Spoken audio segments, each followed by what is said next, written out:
Alright guys, welcome back to another one of my videos, and today I'm really excited to talk about this machine here. Now, as you guys can see, you guys are looking at a new room. You're getting a sneak peek into a new arcade room in the house. It is not 100% done.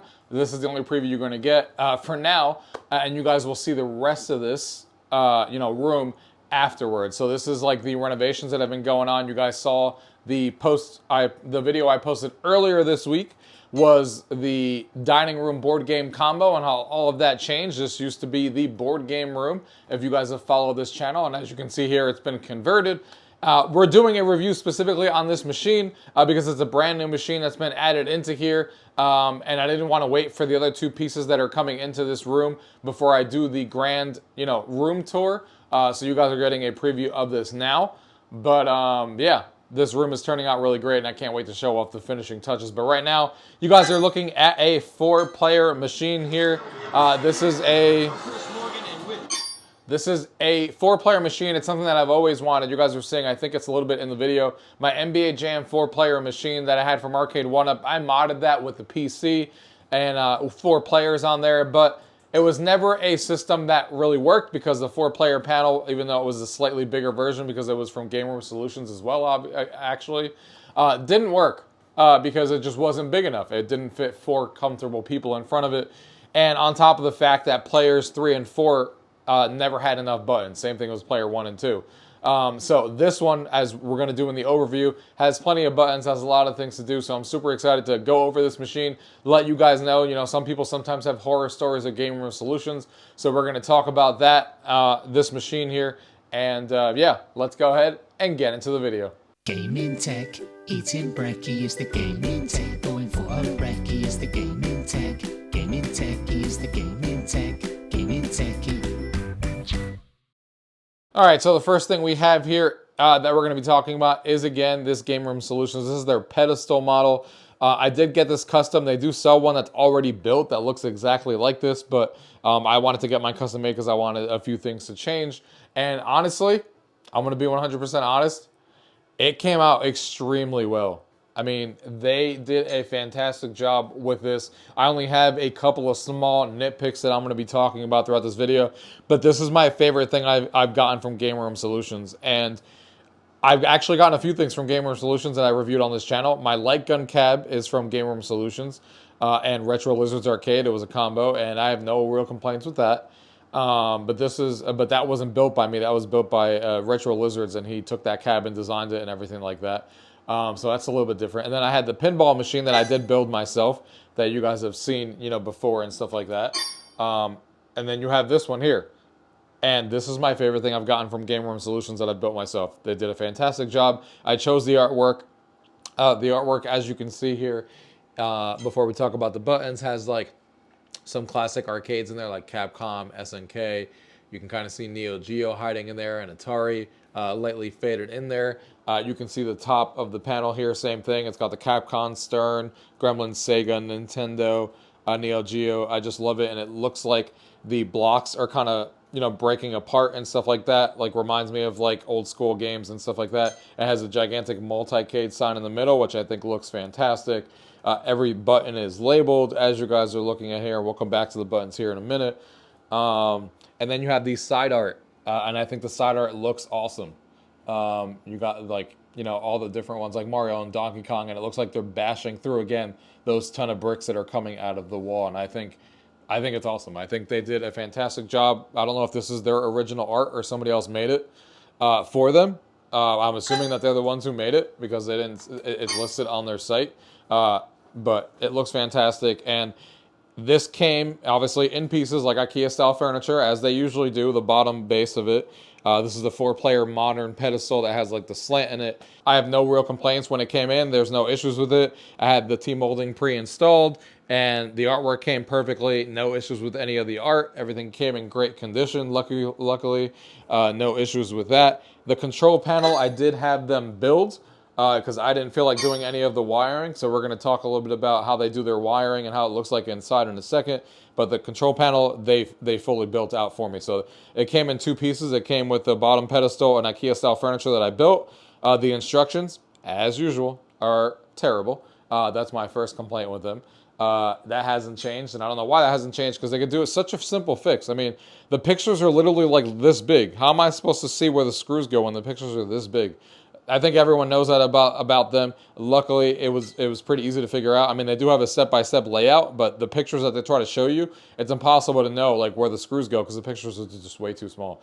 If they just enlarge the pictures, and like at least for this cabinet, if the pictures were enlarged and I can actually see where the screws went, would have been perfectly fine instructions. But you can't, and the instructions aren't good enough on their own with the text without seeing the pictures on where the screws go. But obviously I figured it out like most people do with this, but just something to keep in mind, that you're definitely going to be dealing with that on this cabinet for sure. The other thing to keep in mind that I totally forgot, didn't realize, but I still would have chosen this cabinet anyway, to be 100% honest. Because I chose the modern layout, you can see that obviously it's slanted, which means you lose a ton of space on the inside of the cabinet for a full PC. And I do have a full PC in here. This is running a 4070. I got a brand new PC for this, because I had like a Dell mini machine in there in the NBA Jam that's sitting there in the corner, which I'm selling right now. And I didn't want that Dell PC because it wasn't going to be able to run 4K games, because I put a 4K TV above here. Brand new TV as well. Nothing crazy. It's a TLC, but it does look great for the price that I paid for it. And it's a 43-inch 4K TV.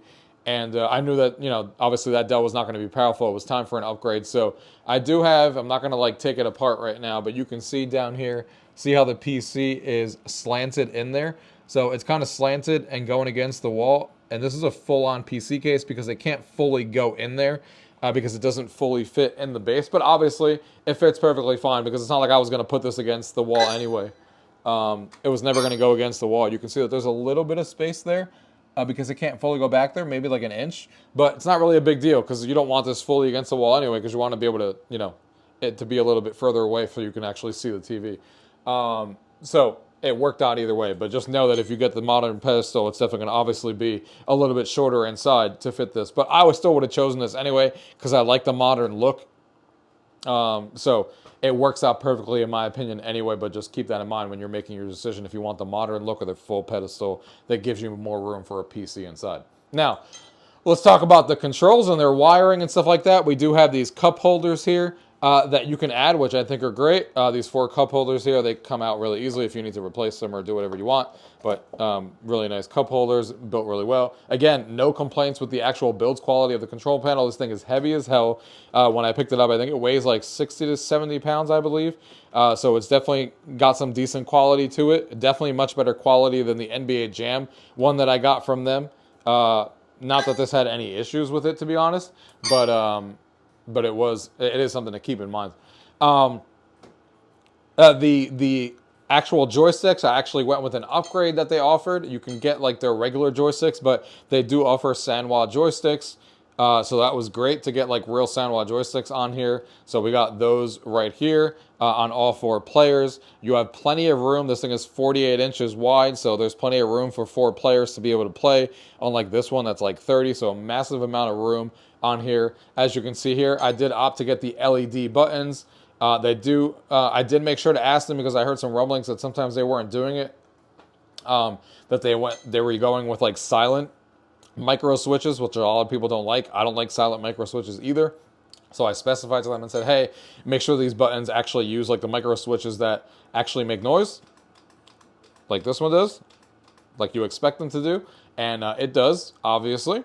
And I obviously had no issues. I also opted to get a trackball, so we can also play the trackball games on here that require trackball games in here for all the MAME stuff and all the trackball games. And obviously each player has a coin and start, and it has 6 buttons on players 3 and 4, as you can see here, yellow and green, and then players 1 and 2, of course, as you can see, have 8 buttons. And everything is labeled, which is nice, A, B, X, Y. It's kind of in the layout that kind of makes sense for something like this, which I think works out great. And then it has an extra joystick here that's for 4 players if you want to use it. And this is for the mouse clicks A and B sitting right here. And then again, the admin buttons are up there. The only issue my only actual nitpick with this machine that I would say they need to figure that out is that these admin buttons came wired up. They're using 0-day encoder boards, and obviously I have 8 buttons on player 1, and then you have these 2 buttons. So that gives you a total of 10 buttons, right? And these encoder boards only have 12 inputs to be able to put. So basically only 2 other empty spots. So how am I supposed to wire up the other 2 if there is only 2 empty spots? And there are other spots on the encoder board that these were wired up to when it first got here, but it was wired up to things that I have no idea how to map in Windows, because Windows doesn't see them. Maybe they map perfectly fine with CoinOps and Raspberry Pis and stuff like that, and maybe that's why they're using it, and maybe that's what my issue is. So maybe, you know, it's a Windows PC thing. But they had it mapped to like, what was the button that it was mapped to? I'll put it here on the screen because I forgot off the top of my head like what the buttons were that they were mapped to. That they had it in the encoder board, but it's nothing that you can hit when Windows didn't recognize these keys because they were plugged into those ports and they weren't doing anything. So I had to move the 4 ports that they were connected to because they didn't do anything in Windows. Again, maybe it works in other platforms, and then plugged it into the 2 empty ports, and basically that left me with not being able to have 2 buttons, because because the way Windows uses these controllers is as Xbox controllers, which works great for what I need for all the Windows games and stuff like that. So I didn't want to go with an iPack and stuff because iPack doesn't work, or X output, which is what I needed for Windows to work. And that's why I didn't get an iPack, because iPack doesn't work with X output. So I had to do it this way regardless, but I do have 2 buttons that essentially don't do anything. So it's no big deal, but it's just something to keep in mind that that's how they came wired, and they were plugged into those things that Windows wouldn't recognize. I had to switch them to the 2 other ports that were open, and just leave the other 2 as is. And you can't just, I was like, oh, why don't I just take the 2 that are left over and plug them into player 2, because they obviously have 2 empty slots as well. But then whenever you hit those buttons, Windows thinks that you're hitting the same button on both sides. So it doesn't differentiate between it. At least Launchbox doesn't, which is what the issue is. So either way, not the hugest deal in the world. I got it to work, and you know, the main buttons that I have on here, the exit and the play, are the 2 buttons that I use on here, and they work just fine. But that's my only nitpick on the machine that I had to do with the encoder board. Obviously, it wouldn't be an issue if you went with an iPack, which they do offer. But again, I couldn't go with that because X output doesn't seem to work very well from everything I've gathered with using an iPack. So I went with the you know, the regular encoder boards, and they work fine. Now, let's show you the inside, because a lot of people always talk about it. You can just lift this up with no problem. And this is the inside here. They have this power supply here for all the LEDs that they're wired into. And you can see all the buttons and the Sanwa joysticks that are plugged into right here. And you can see the encoder boards I was talking about there that they have. And obviously, I know a lot of people, I don't think I expect like anything that crazy for what you're paying, because I believe you only pay, I mean, maybe I should have higher expectations, but I guess I wasn't surprised.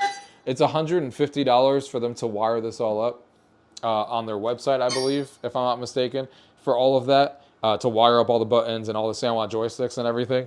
And yes, it's not the cleanest wire. Like you could tidy it up way better than that, and other companies will make those cables look a lot nicer. But those companies also cost $4,000 to $5,000 for a machine of this type.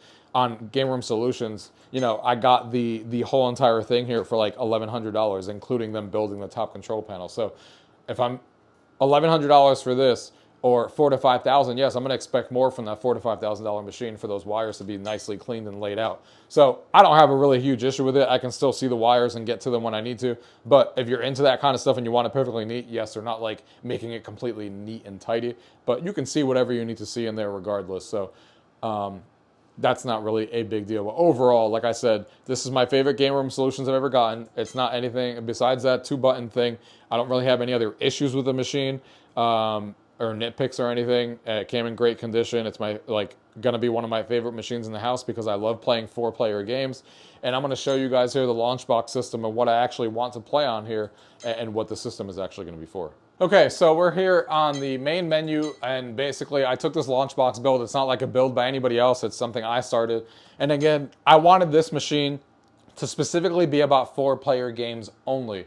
I didn't want this to be for anything else. This isn't going to be a place to play Street Fighter, for example. I have another dedicated machine that's going to be for all my 2-player stuff.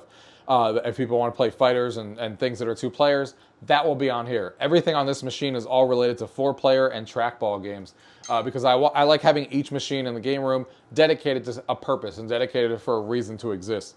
So I have all of this for 4-player stuff. So we'll go ahead and just dive into the arcade. And if you guys see anything in here that I'm missing that is a great 4-player game, please let me know in the comments so I can add it on here. And I hit the wrong button. So yeah, let me know if I'm missing anything, of course.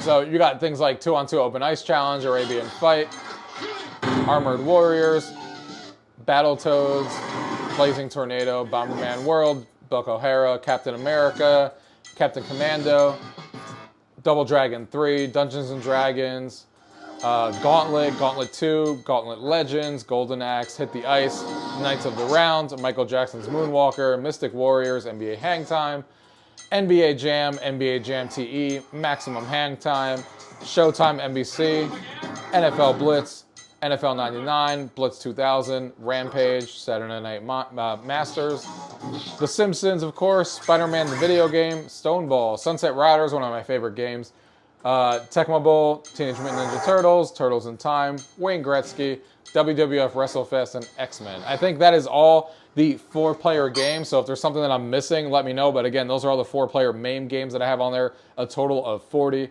Let me know if there's anything missing there, but I'm pretty sure those are all the great 4-player games on MAME. Something that I forgot to tell you about the controls too to keep in mind is if you're looking to have these LED light up buttons like I have, but you want to use LED blinky, then you have to go with an iPack because each of these buttons needs to be able to be controlled and assigned a specific button in order for LED blinky to work. I do have LED blinking on one of my other arcades, so again, it wouldn't have deterred my decision because this is about playing 4-player games on Windows and stuff, and I need X output to work, and iPack has a lot of issues with that. But just something to keep in mind, if you want LED blinky, you're definitely going to have to go that route of getting the iPack controller board because this won't be able to work with LED buttons. Or sorry, with LED blinking. But for me, that wasn't something I cared about. I'm just letting you guys know in case it's something you guys care about. All right, and next, then we got Nintendo 64. And I just skipped it. So if we go into here, and we scroll through here, we got Bomberman 64, The Second Attack, Mario Golf, Mario Party, Mario Party 3, Mario Tennis, NFL Blitz, the 2023 mod that somebody came out with, Snowboard Kids 2, Super Smash Bros, WWF Attitude, WWF No Mercy, WWF Warzone, WWF WrestleMania 2000. So those are the N64 games we have. Then we have Nintendo GameCube on here as well. We have Beach Spikers, Bomberman Generation, FIFA Street 2, Mario Golf, Mario Party Series, Mario Party Tennis, Mario Superstar Baseball, NBA Street Volume 3, Blitz Pro, NFL Street 2, NHL 2K3, Hits 2022, 2023 Pro, Mario Strikers, which is a great game to play on this thing. I love Mario Strikers on the arcade, Super Smash Bros. Melee, and Warrior Inc. So those are the ones we have on there. Again, Mario Strikers on an arcade machine like this is so much fun. Then we got the Switch category as well. I'm probably missing a few 4-player games on the Switch. Kirby and the Forgotten Land, Mario Strikers Battle League, Marvel Ultimate Alliance 3, New Super Mario Bros., Super Mario 3D World, Super Mario Bros. Wonder, Super Mario Party, and Super Smash Bros. Ultimate. So again, I'm probably missing some of those. If you guys want to let me know other games that may be great to add to a 4-player machine for whatever of these categories you guys see, please let me know. Then we got the Dreamcast on here. We got Gauntlet Legends, Giga Wing 2, NBA 2K2, NBA Showtime, NFL 2K2, Blitz, NHL 2K2, Ooga Booga, Power Stone 2, great freaking game, and Virtual Tennis. The great thing about playing all of these games on here, as you guys know, is the upscaling. The fact that I can see Dreamcast games in 4K upscaled, and the Switch upscaled as well. The GameCube, the N64, all this stuff being upscaled is fantastic. Now, then we got Trackball games on here as well. So you got all Trackball games that you can play from MAME. American Horseshoes, Capcom Bowling, all the Golden Tees that are currently out right now on MAME. Then you got Shuffleboard, Shuffle Shot, Shoes, Simpsons Bowling, and World Class Bowling. Again, if I'm missing any that are important, let me know. But those are awesome on here. And then the main event is the Windows category, and there's 73 games in here. And the reason that I say it's the main category is because this is the reason why I needed this control panel with that controller board to get S output to work, because some of these Windows games are very particular to get to work with Xbox controllers. So it's great to have this on here and be able to play a bunch of different Windows games. Only a select few of these games don't work that I've ran into. I think 2 so far out of all the Windows games that I tried, because some of the games, when you hit player 1 and player 2, for some reason it acts as 2 Xbox controllers at the same time. So when you hit player 1, it also activates player 3, and these two end up moving together, so player 3 can't function on its own. It's a very weird thing. It's only happened to 2 games. One very old game called Splody on here, and then there was another game that it did too as well. It was Mutant Football League on Steam. But every other game in here has worked flawlessly so far, which is great. I'll show you guys that category here. So we got Battletoads, Boomerang, Boss Guard, Castle Crashers, College Bowl. Great game that just came out recently. These are all linked to my Steam account and stuff like that of games I actually own, because it's easier that way. Contra Operation Gulag, Crawl, Duck Game, Dunk Lords, Gang Beasts, Gauntlet, Gentle Jousting, what a crazy game. Geometry Wars 3, Giga Bash, Goon Legends, Hidden in Plain Sight, Hyper Gun Sport, Hyper Jam, Inverses, Invisigun Reloaded, Killer Queen Black, what a fantastic game. Even though it's more of an 8-player game, but you can get away with playing it with 4 if you want to. Night Squad 2, another fantastic game. Kung Fu Kickball, Last Fight, Legends Bowl, which is their original game that they had. Lethal League, Mayhem Brawler, Metal Slug Awakening, Mother Russia Bleeds, Mount Your Friends, Move or Die, Moving Out 2. These are all games that lend themselves to working really well with the arcade sticks, obviously. Then we got Multiverses on here, NBA 2K Playgrounds 2, Nickelodeon All-Stars Brawl 1 and 2, which is a fantastic Super Smash Bros. Type game. Old Time Hockey, Overcooked, Override 2, Pac-Man Battle Royale, Party Animals, Party Golf, Party Panic, Pumble Party, Rayman Legends, Rayman Origins, River City Sports Challenge, Rounds, Speedrunners, Splody, Sports Friends, Stick Fight the Game, Streets of Rage 4, Super Blood Hockey, Super Bomberman R2, great game, Super Slam Dunk Touchdown, Super Spotchman, Super Sports Blast, Tape to Tape, a fantastic arcade hockey game, so much fun. Shredder's Revenge, of course, the Cowabunga Collection, Wrath of the Mutants that just came out recently, Towerfall Ascension, one of my favorite 4-player games of all time. Actually, it probably is my favorite 4-player game of all time. Tricky Towers, Ultimate Chicken Horse, Wand Wars, Wild Card Football, Wild Guns Reloaded, Windjammers 2, which is the only 2-player game on here just because I love playing that game, and my 2-player machine that I was talking about before is still being worked on. And then we got Wrestle Dunk Sports, WWE 2K Battlegrounds, and that is it. So a lot of different games on here. Let me go ahead and wrap up my thoughts on this machine with you guys. All right, guys, so that is an overview of this machine and a review on the Game Room Solutions 4-player modern pedestal here. It is a fantastic machine, in my opinion. The LED buttons are exactly the quality that you would expect out of the ones that they use at a Game Room Solutions. They're not like Sandwalk level quality. They're LED buttons that are normal and they work great. I've never had any issues with them. They're not the best buttons in the world, but they do the job and they work great, and no one's really going to complain about them. And they're not like arcade one-up quality controls or anything like that. And then the Sandwalk joysticks, of course, are fantastic. I got for each of the players. I love the admin buttons on the top. The trackball is the Game Room Solutions trackball, which I have no problems with either. They work great. You could have gotten the Ultimark version if you want to. The cutout's different, so they will do that for you if you guys want. But I just got everything already like pre-made, and I was like, I'll go with the Game Room Solutions one. Let's see how it is, and it works fine. I have no issues with the trackball or anything like that when I was playing the trackball games. And you know, this 4-player, this 4-way joystick and stuff like that are on here. The A and B buttons. All that stuff is here. The artwork, like I said, is awesome. It came with no damage or anything like that. The control panel I paid to be pre-built because I was lazy, not because I haven't done a control panel before, because I had built, you know, the pinball machine and I used these type of buttons before, but I just wanted to have it done. And for the $150 that they charge, I was like, I don't care. Just do it. Have it ready when it comes in. When it came in, I plugged it into the machine. all the controls worked, all the buttons lit up. Didn't have any issues with that, except for those 2 buttons that I told you about that they lit up, but they weren't working until, you know, that shamble that I told you that I had to do to get those buttons to work and how that ended up.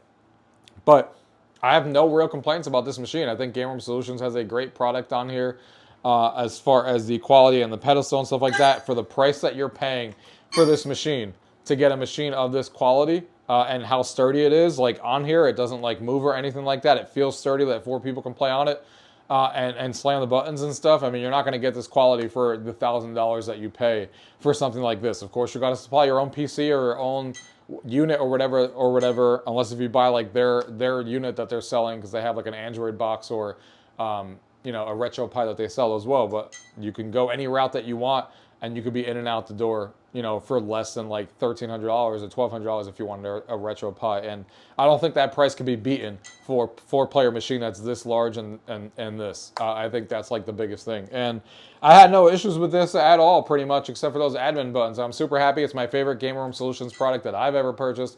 I know there's a lot of horror stories out there and stuff like that, including my own with the first pinball machine that I got. But this was a very different experience on here.